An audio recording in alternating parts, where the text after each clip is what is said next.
오늘 말씀의 제목이 뭐라고요? 나그네와 행인 같은 우리들.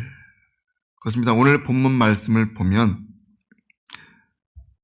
우리들을 나그네와 행인 같다고 그렇게 칭하고 있습니다. 이 세상에는 사람들이 어디서 와서 어디로 가는지 모르고 사는 사람들이 너무나 많습니다. 아니, 대부분의 사람들이 그냥 왜 태어났는지도 모르고 태어나서 자라고 그리고 자기 마음대로, 자기 생각대로, 자기 뜻대로 살다가 가버린다는 것이죠.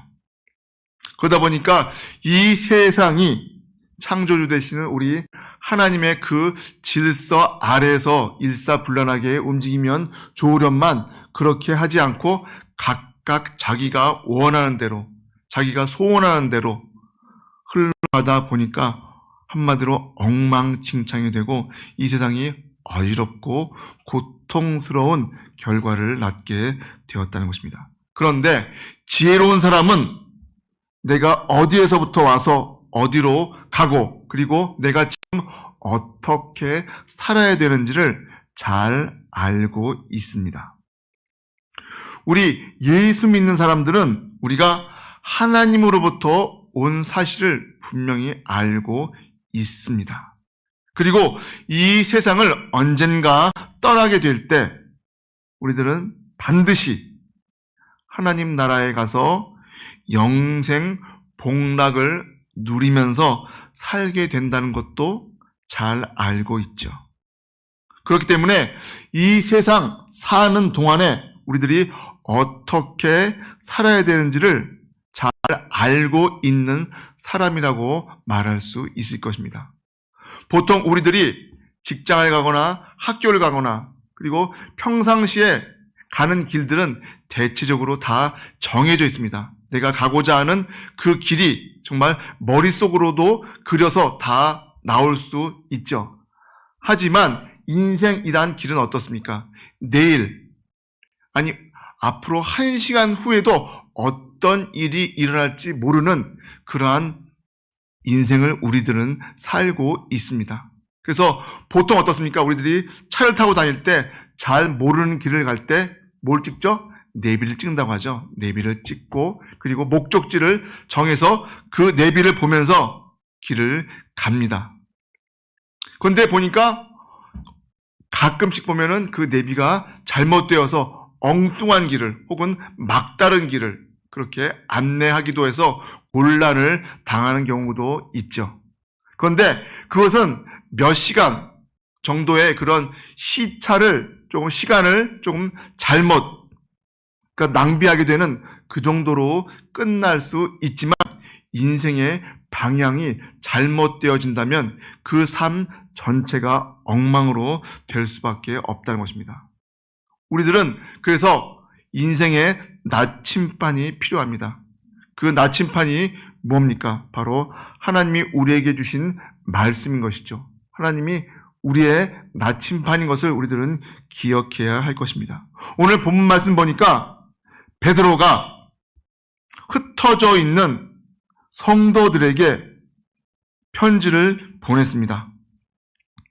사랑하는 자들아, 나그네와 행인 같은 너희를 권하노니 영혼을 거스려 싸우는 육체의 정욕을 제어하라. 성경 말씀에 보면 나그네와 행인 같은 너희를 권하노니 라고 하는 그런 표현이 자주 나온 것을 볼 수 있죠. 무슨 말입니까? 우리의 삶이, 우리의 인생이 나그네와 행인 같다고 그렇게 말씀해 주고 있는 것입니다.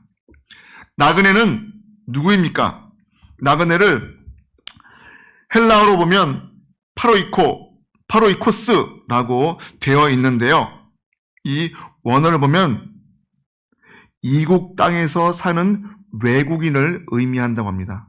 이국 땅에서 사는 외국인. 다시 말해서 본국이 아니라 자기 나라가 아니라 쉽게 말해서 우리들이 이민을 가서 살고 있는 그러한 분들을 생각하면 되겠죠. 마찬가지로 행인도 원어를 보면은 나그네와 똑같은 단어로 쓰여지고 있습니다. 다른 지방에서 잠시 동안 체류하는 방문객 또는 여행객이라고 정의되어져 있는 것을 볼 수 있는데요.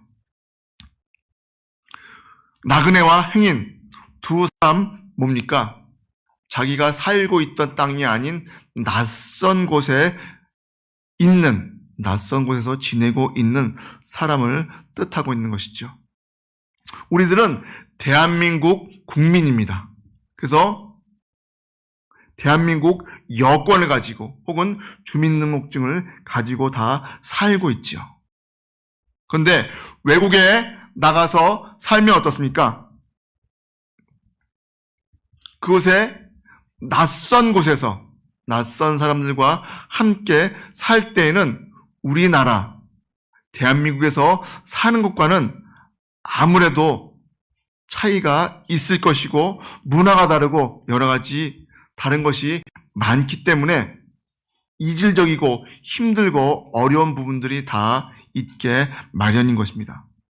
그것처럼 사람들은 이 세상에서 영원히 사는 것이 아니라 잠시 머물러 있는 나그네와 행인 같은 존재라고 오늘 말씀해 주고 있는 것이죠.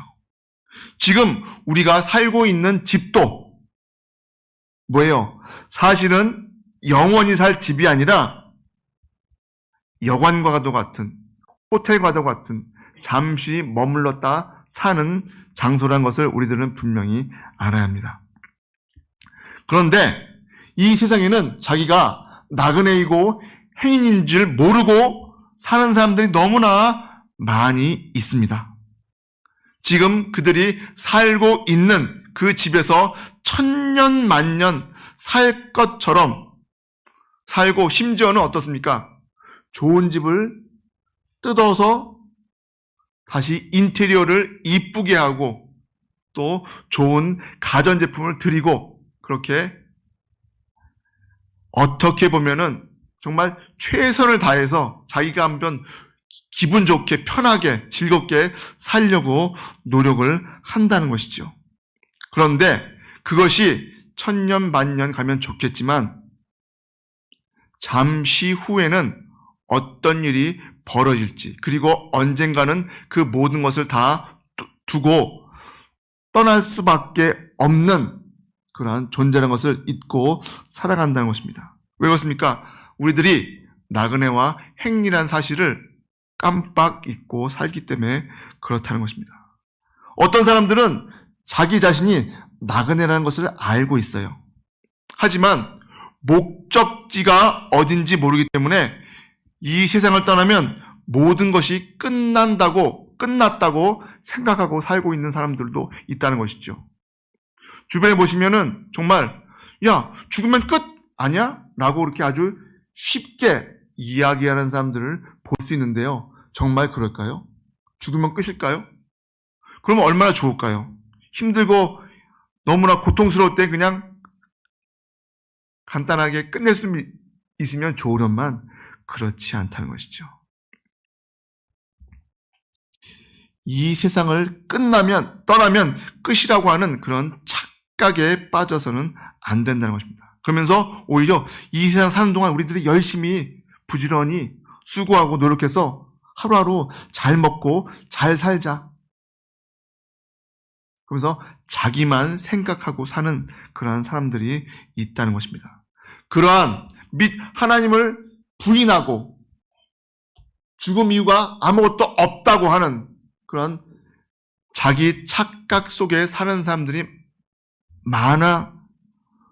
많음으로 인해서 이 사회가 어떻습니까? 각자 자기 자신의 이익만, 자기 자신이 잘 먹고 잘 사는 것에만 목적을 들고 목표를 두고 살기에 이 세상이 어지럽다는 것이죠. 그런데 인생에서 가장 중요한 것은 속도가 아니라 방향이란 말을 한 번쯤은 들어보셨을 것입니다. 남보다 얼마나 빨리 가고 빨리 성공하는 게 중요한 것이 아니라 내가 어디로 가야 될지 분명히 아는 방향성이 더 중요하다는 것입니다. 내가 지금 열심히 아무리 1등으로 달린다고 하더라도 내가 가려고 하는 그런 목적지와 반대 방향으로 뛰고 있다면 그것은 실패한 인생이라고 할 수 있을 것입니다. 내가 어떤 방향으로 가고 있는지를 분명히 점검해 보아야 할 것입니다. 그런데 많은 사람들은 목적지를 모르기 때문에 방황하면서 이 세상에서 그저 살고 있는 존재라고 할 수 있을 것입니다. 하지만 진정한 하나님을 믿는 자들이라면 내 자신이 오늘 말씀처럼 나그네와 행인임을 분명히 알고 또 내가 언젠가 도착해야 될 곳이 어디란 것을 분명히 아는 사람들이라면 오늘 말씀처럼 선하고 선한 삶으로 나아갈 수 있게 된다는 것입니다. 우리 믿는 사람들은요, 바로 하늘을 본향 삼아 사는 사람들입니다. 이 땅에 있는 것이 잠깐뿐이라는 것을 우리들은 명심해야 할 것입니다. 그렇다면 우리들이 어떻게 살아야 합니까? 날마다 하나님 말씀을 통해서 하나님의 음성을 들으며 살아가야 할 것입니다. 이 세상 사람들이 귀하게 여기는 것을 우리들은 아무렇지도 않게 생각하고 살아가야 하는 존재라는 것이지요. 진정한 그리스도인들이라면 이 세상의 부귀 향락을 쫓아서 살아가는 것은 안 된다는 것입니다. 결코 이 세상을 사랑해서는 안 됩니다. 오히려 하늘나라를 사모하면서 살아가야 하는 존재라고 말씀하고 있습니다. 세상 사람들이 볼 때는요, 믿는 자들을 이상하게 여긴다는 것이죠. 야, 그 좋은 이조일 날 늦잠 자지 않고 왜 저렇게 일찍부터 서둘러서 교회 가서 예배 드리고 하루 종일 저렇게 있는 거야? 왜 그런 거야? 뭐 있어? 라고 생각을 한다는 것이죠. 아니, 그런 이야기를 한 번쯤은 다들 들어보셨을 것입니다.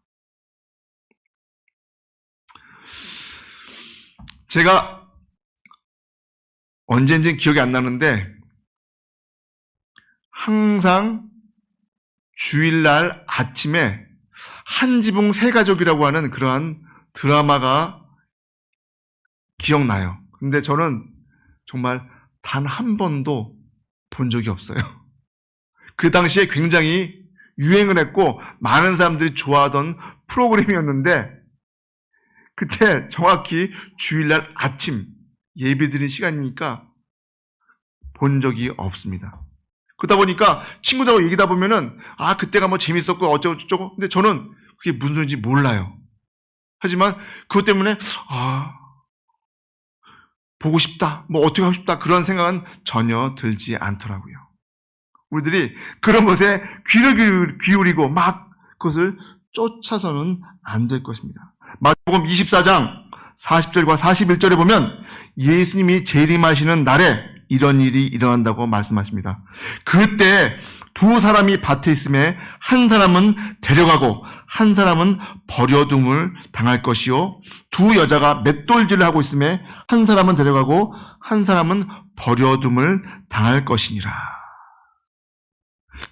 지금은 같이 일하고 같이 먹고 같이 살고 있을지라도 예수님이 오시는 그 순간에 한 사람은 데려가고 한 사람은 버려둠을 당한다고 말씀하고 있는 것입니다.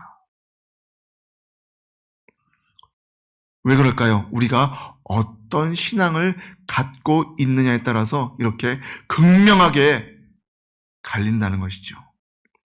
우리 그리스도인들은, 우리 믿는 자들이라 한다면 이 세상 사람들과 분명히 달라야 합니다.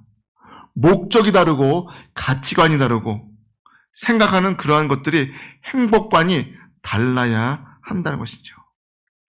이 세상에 두 발을 지탱하고 머물고 살고 있기는 하지만 이 세상을 영원한 곳이라고 생각하지 않고 항상 마음을 하늘나라에 두고 살아야 할 것입니다. 그렇다면 나그네와 행인 같은 우리가 어떻게 살아가야 할까요? 본문에서 두 가지로 말씀하고 있죠. 첫째로 영혼을 거스려 싸우는 육체의 정욕을 제어하라. 12절 말씀 보니까 너희가 이방인 중에서 행실을 선하게 가져 너희를 악행한다고 비방하는 자들로 하여금 너희 선한 일을 보고 권고하시는 날에 하나님께 영광을 돌리게 하려 함이라.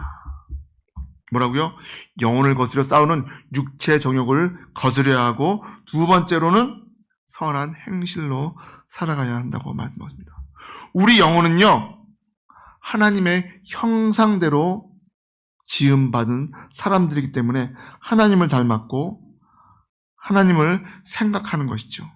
사람의 육신은 늙고 병들고 죽지만 영혼은 죽는 것이 아닙니다. 영혼은 영원한 생명을 갖고 있죠. 영혼은 이 땅에 매이지 않습니다. 현실에 얽매이지 않는다는 것입니다. 그래서 항상 하나님을 바라보며 살려고 노력해야 합니다.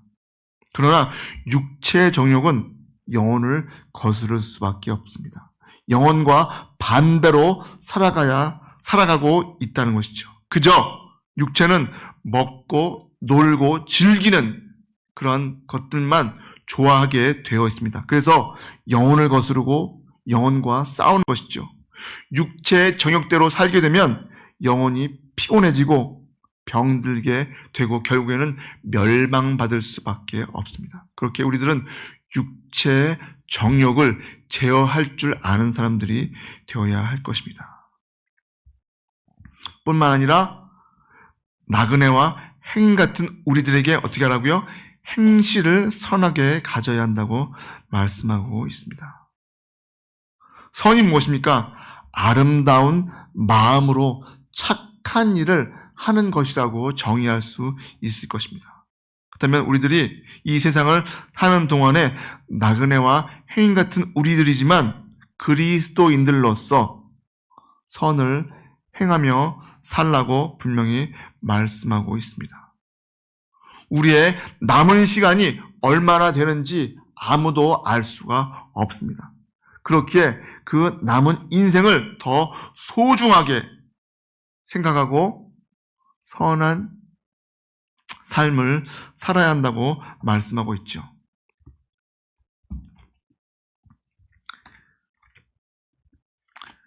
시편 90편 10절로 12절 말씀해 보면 우리의 연수가 70이요 강건하면 80이라도 그 연수의 자랑은 수고와 슬픔뿐이요 신속기간이 우리가 날아가나이다. 누가 주의 노의 능력을 알며 누가 주를 두려워해야 할 때로 주의 진노를 알리이까. 우리에게 우리 날 계수함을 가르치사 지혜의 마음을 얻게 하소서. 그렇습니다. 우리의 인생은 짧습니다. 살아가면서 살아도 모자랄 그런 소중한 시간에 싸우고 미워하고 살아가서는 안 될 것입니다.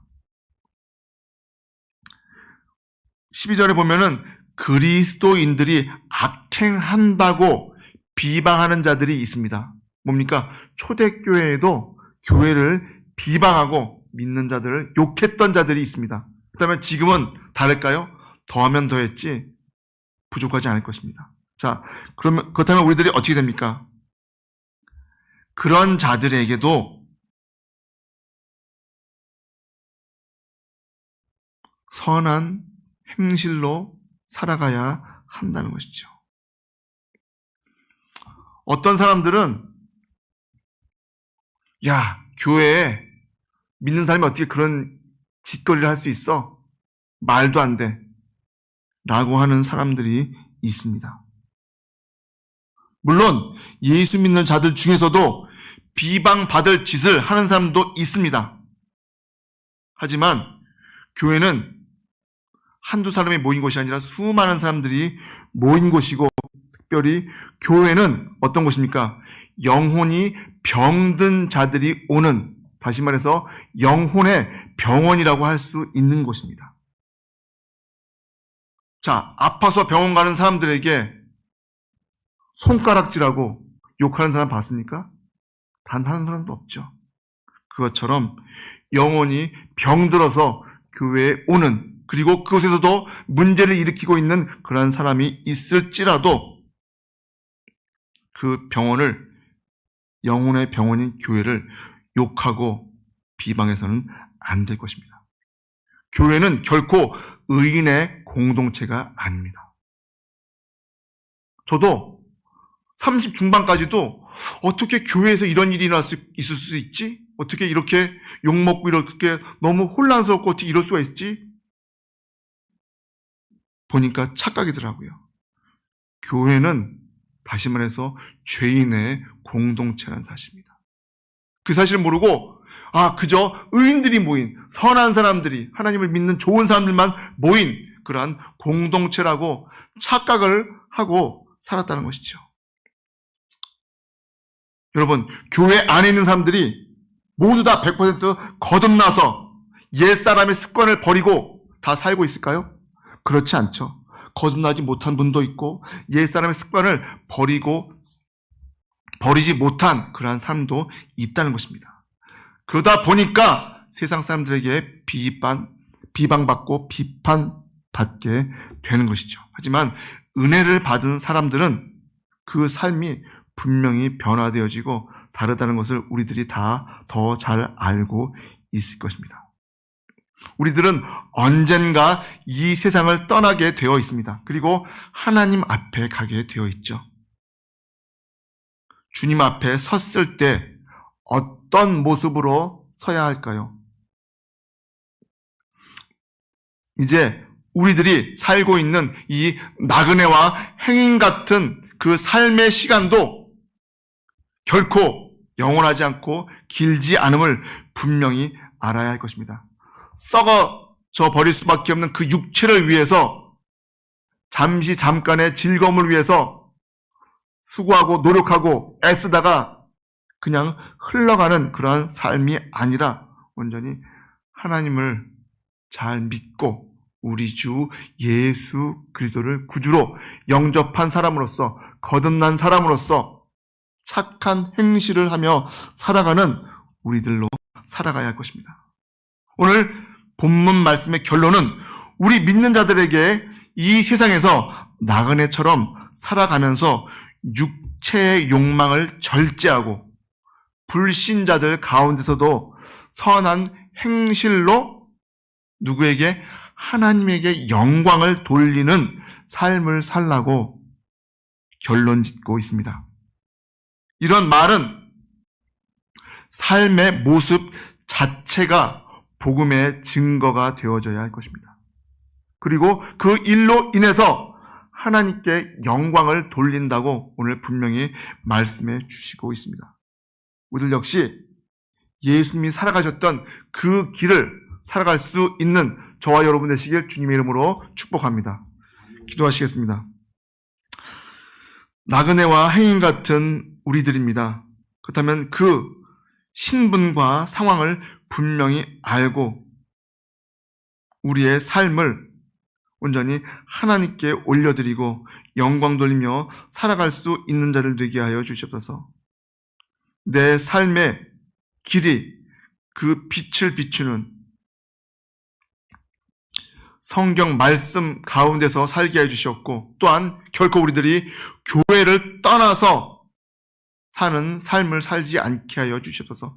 믿는 자들의 그 공동체 안에서 믿음을 더 성숙하게 만들어가고, 또 그 가운데 하나님을 믿는 자들 가운데서 함께 밀어주고 지탱해 나가면서 정말 하나님만 바라보며 살아가는데 부족함 없는 귀한 하나님 백성들로 인도해 주시옵고 함께하여 주시옵소서.